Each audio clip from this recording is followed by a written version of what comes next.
Hello everyone, welcome to wire education class 9 and 10 Hindi. तो इस video में क्लास 10 हिंदी के पतझड़ में टूटी पत्तियां चैप्टर को पढ़ने वाले हैं। तो चलिए स्टार्ट करते हैं। तो यह चैप्टर रविंदर के लेकर जी द्वारा लिखा गया है। तो इसमें सबसे पहला भाग है गिन्नी का सोना। तो इस चैप्टर के माध्यम से लेखक कहते हैं कि गिन्नी का सोना और शुद्ध सोना अलग अलग होता है। आमतौर पर देखा जाए तो गिन्नी के सोने में थोड़ा सा तांबा का अंश मिलाया जाता है, जिसकी वजह से यह ज्यादा चमकदार हो जाता है, जबकि शुद्ध सोने की अपेक्षा गिन्नी का सोना अधिक मजबूत भी होता है। ज्यादातर औरतें गिन्नी के सोने का गहना बनाया करती है। आगे लेखक कहते हैं कि ठीक इसी तरह शुद्ध सोने के समान ही शुद्ध आदर्श भी होती है, लेकिन कुछ लोग शुद्ध सोने रूपी आदर्श में थोड़ा सा तांबा मिलाकर चलते हैं, जिन्हें हम प्रैक्टिकल आइडियलिस्टिक के नाम से जानते हैं। आगे लेखक कहते हैं कि वक्त के साथ साथ उनके आदर्श भी पीछे हटने लगे हैं और व्यवहारिक सूझबूझ का भी वर्चस्व हो जाता है। मतलब सोना पीछे रह जाता है और केवल तांबा आगे रह जाता है। लेखक के अनुसार गांधी जी बिल्कुल प्रैक्टिकल आइडियलिस्टिक थे।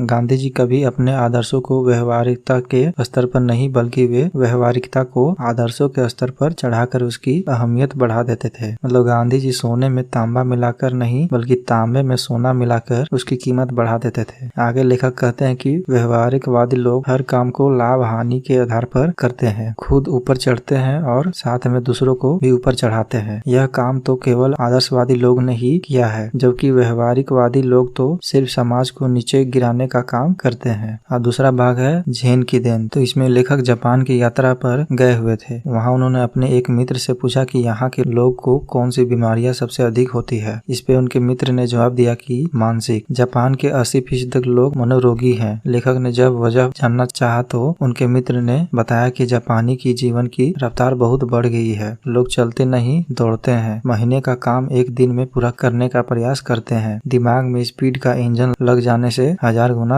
अधिक तेजी से दौड़ने लगा है। एक क्षण ऐसा आता है जब दिमाग का तनाव बढ़ जाता है और पूरा इंजन टूट जाता है। इस कारण मानसिक रोग बढ़ जाती है। शाम को जापानी मित्र उन्हें टी सेरेमनी में ले गए। यह चाय पीने की विधि है, जिसको चानोयू कहते हैं। वह एक 6 मंजिला इमारत थी, जिसकी छत पर दफ्ती की दीवारों वाली और चटाई की जमीन वाली एक सुंदर पर्णकुटी थी। बाहर बेढप सा एक मिट्टी का बर्तन था, जिसमें पानी भरा हुआ था, जिसे उन्होंने हाथ पांव धोए। उसके बाद तौलिए से हाथ पोंछकर अंदर गए। वातावरण इतना शांत था कि चाय का उबलना भी साफ सुनाई दे रहा था। चाय तैयार हुई और चाजिन ने चाय को प्यालों में भरा और उसे तीनों मित्र के सामने रख दिया। शांति को बनाए रखने के लिए वहाँ 3 व्यक्ति से ज्यादा को एक साथ प्रवेश नहीं दिया जाता है। प्याले में 2 घूंट से ज्यादा चाय नहीं थी। वे लोग ओठों से एक एक बूंद कर 1.5 घंटे तक पीते हैं। पहले 10-15 मिनट तक लेखक उलझन में रहे, परंतु फिर उनके दिमाग की रफ्तार धीमी पड़ती गई। उन्हें सन्नाटे की भी आवाज सुनाई दे रही थी। असल जीना किसे कहते हैं, लेखक को उस दिन मालूम चला। तो यही था पतझड़ में टूटी पत्तियां। तो इसी तरह से आप लोग को एनिमेटेड वीडियो के माध्यम से सारे चैप्टर और सारे सब्जेक्ट को पढ़ाए जा रहे हैं। इसलिए चैनल को सब्सक्राइब करें और अपने दोस्तों के साथ भी शेयर करें। तो वीडियो देखने के लिए बहुत बहुत धन्यवाद। Thank you.